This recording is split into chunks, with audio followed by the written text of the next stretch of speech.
বচন বলিয়ে আমাদেরকে আত্মস্থ করার জন্য বিশেষভাবে প্রার্থনা জানাচ্ছি। পরম পূজ্যপাদ আকর্মকবাসী চৈতন্য মঠাচার্য তিদণ্ডী স্বামী শ্রী শ্রীমাদ ভক্তি স্বরূপ সন্ন্যাসী মহারাজ কি জয়। গুরু গৌরব কীর্তন রত্নধর গুরু গৌরব বিমুক্ত সুকৃত বর বৈষ্ণব সদ্গুণ সভ্যপদ প্রণমামি সদা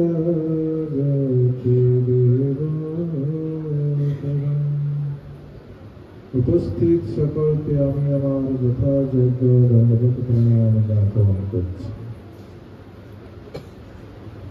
আমরা একটা সৎ ভাবনা সৎ চিন্তা নিয়ে আজকে এখানে সম্মিলিত হয়েছে।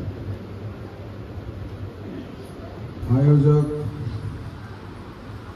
দিলীপ বাবু মাস্টারমশাই,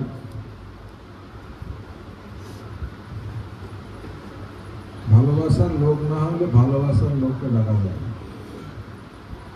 দূরত্ব থাকলে খুব কাছে আসা যায় না। তা আশা করি আমাদের মধ্যে দূরত্ব নেই, তাই আজকে আমরা এখানে একত্রিত হয়েছি। বৈষ্ণব সেবা করলে কি হয়, বৈষ্ণব সম্মেলনের আয়োজন করলে কি হয়, সংসার বন্ধন ছিন্ন হয়।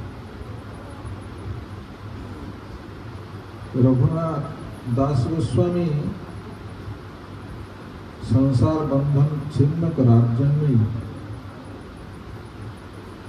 তিনি পানিহাটিতে এসেছিলেন। নিত্যানন্দ প্রভুর কৃপা হলো, বৈষ্ণব সেবার আয়োজন করলেন। কি না চিড়াদধি মহোৎসব। সব থেকে তখনকার সময়ে বেস্ট খাবার ছিল চিড়াদধি, তাই বৈষ্ণবদের সেবার আয়োজন করেছিলেন।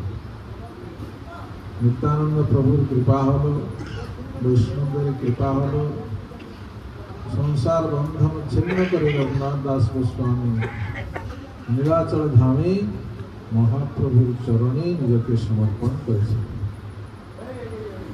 আর একটা জিনিস আমরা দেখতে পাই, রূপ গোস্বামী পাদ রাধা কুণ্ডে তিনি লীলা স্মরণ করে দেখছেন কৃষ্ণ আর রাধা জল ক্রীড়া করছেন, ডুব দিচ্ছেন জলের মধ্যে। রাধা উঠার আগে আবার কৃষ্ণ ডুব দিয়ে আবার ডুব দিয়ে দিচ্ছে। এই লীলা স্মরণ করছেন আর মনে মনে হাসছেন। ওই সময় খঞ্জ বিপ্র এসে দেখছে যে আমি খঞ্জ বলি, তাই রূপ গোস্বামী পাদ আমাকে দেখে হাসছেন। এইরকম তার মনের মধ্যে চিন্তা হয়েছে। এইদিকে রূপ গোস্বামী পাদ বলছেন যে আমার তার ভজন হচ্ছে না মনের মধ্যে। তখন সনাতন গোস্বামী বড় ভাইকে জিজ্ঞাসা করলেন। সনাতন গোস্বামী বললেন, যদি কোনো বৈষ্ণবী চরণে অপরাধ হয়ে থাকে, আমি তো বুঝতে পারছি না, তাহলে বৈষ্ণব সেবার আয়োজন করো, দেখবে সকলকে নিমন্ত্রণ করো। যদি কেউ না আসে তখন বুঝবে যে তার চরণে অপরাধ। তাই বৈষ্ণব সেবার আয়োজন হলো। তখন বুঝতে পারলেন, খঞ্জ বিপ্র তখনই বলেছিলেন যে আপনি আমাকে দেখে এইরকম হাস্য করছিলেন, তাই আমার মনে দুঃখ হয়েছে। লীলাটাই স্মরণ করছে। তাহলে দেখা যাচ্ছে বৈষ্ণব সেবার আয়োজন অপরাধ খণ্ডন করার জন্য হয়। আর একদিকে রঘুনাথ দাস গোস্বামী সংসার ত্যাগ করে মহাপ্রভুর চরণে নিজেকে সমর্পণ করবেন দেখা গেল। তাহলে বৈষ্ণব সেবা বা বৈষ্ণব সম্মিলন করার উদ্দেশ্য হচ্ছে আমার যত রকমের অপরাধ আছে সব খণ্ডন হয়ে যায়, আমি সব সাধুগুরু বৈষ্ণবের কৃপায় মহাপ্রভুর চরণে এই সংসার পরিত্যাগ করে ভগবানের চরণে নিজেকে সমর্পণ করতে পারি। এটাই হচ্ছে আমাদের সাধন ভজন করার উদ্দেশ্য, আমাদের অন্য কোনো উদ্দেশ্য নেই।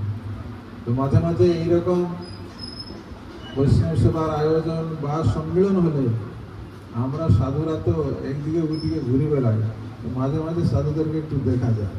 তো এটাই মনে করছি যে এটা আমাদের একটা বড় পাওনা, যে সব সাধুরা আমরা একসঙ্গে নিজেরা এসে দুটো হরিকথা বলে নিজের জীবনটাকে সার্থক করতে পারছি। এই সংক্ষিপ্ত বক্তব্য এখানে আমি শেষ করছি। বাঞ্ছা কল্পতরুভ্যশ্চ কৃপা সিন্ধুভ্যশ্চ পতিতানাং পাবনেভ্যো বৈষ্ণবেভ্যো।